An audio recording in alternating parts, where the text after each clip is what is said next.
여호와의 임재와 백성의 두려움은 18절에서 21절에 기록되어 있는데요. 시내산에서 모세와 더불어 말씀하시는 하나님의 위험스러운 장면을 보고 또한 천둥 소리와 번개, 뿔나팔 소리 연기에 쌓여있는 산을 본 산 아래 백성들은 두려워 떨면서 서 있었습니다. 하나님께서 이와 같이 장엄하면서도 무시무시한 분위기 가운데 계명을 주신 것은 이 법을 어기는 자는 엄위하신 하나님의 징벌을 받게 될 것임을 가르치기 위함이었을 것입니다.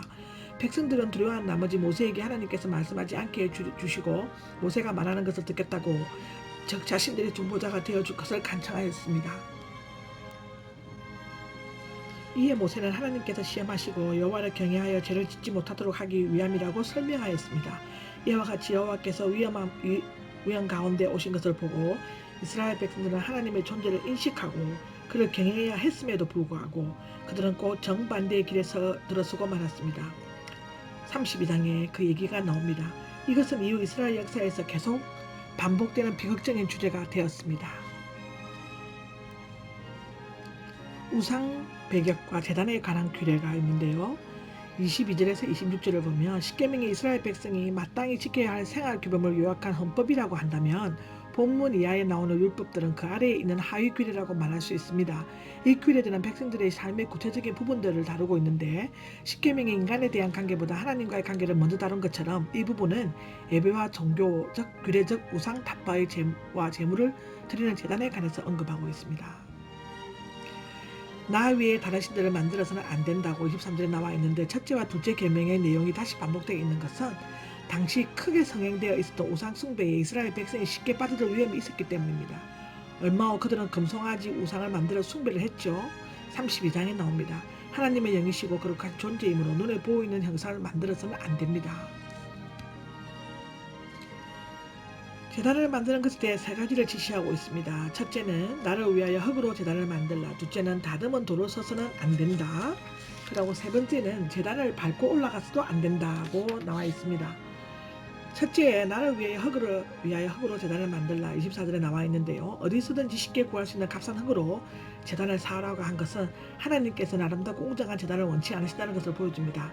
후에 건축된 솔로몬 성전이나 스루바벨 성전, 헤롯 성전 등은 값비싼 대리석과 금과 은, 동으로 사용하여 화롭게 지었으나 하나님의 영광이 떠나갔을 때 다 허물어지고 말았습니다.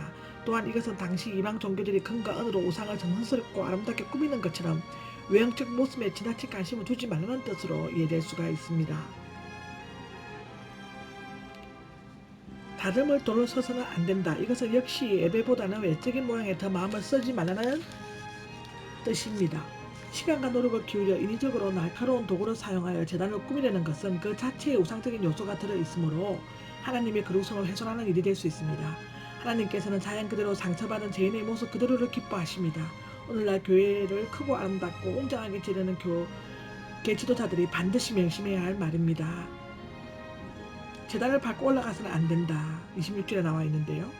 당시 이방 종교에서는 제단 위로 올라가는 계단을 만들었고 때로는 나체로 예배 의식을 가지는 일도 있었습니다. 에덴 동산에서 범죄한 이후 벌거벗은 것은 인간의 죄를 나타내는 수치가 되었는데 거룩하신 하나님 앞에서 알몸을 드러내는 것은 부정한 행위가 되는 것입니다. 레위기에서 이 단어는 성적으로 부정한 것과 연관되어 있다고 기록되어져 있습니다. 20장 17절에서 21절에 기록되어져 있죠. 성막과 성전이 완성된 다음에는 제사장들이 속바지를 입어 알몸을 가렸습니다. 이것으로 출애굽기 20장은 끝이 납니다. 아멘. 히브리어를 공부하겠습니다. 출애굽기 20장에 나오는 히브리어는 다른 신들은 엘로힘, 아헤림,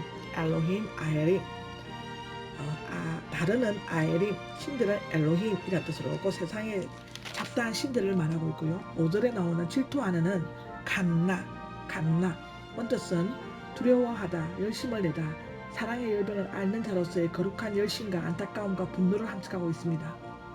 7절에 나오는 망령되게는 샤웨의 뜻은 헛되다, 허탄하다, 거짓말이다, 하나님의 이름이 무가치하고 거짓되며 악한 일에 사용되어서는 안 된다는 강조하고 있습니다.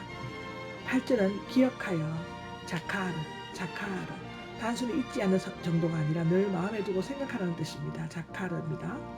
16절에 나오는 거짓 증거는 에드사케르, 남에게 피해를 주고 흠집을 내기 위한 거짓말, 법정을 위정, 자신의 이익을 위해 이웃을 속이는 말을 말할 때 에드 샤케르, 예, 건지 증거라고 합니다. 17절에 나오는 탐내지 말라는 로타우모드, 강한 부정의 의미를 뒷말해서 결코 갈망, 엄모하지 말라는 뜻입니다. 23절에 나오는 나를 비켜서 it가 나를 비켰습니다. 함께라는 뜻의 전치사 it와 1인칭 전미 대명사가 결합된 말로서 나와 더불어 이렇게 나와 있습니다.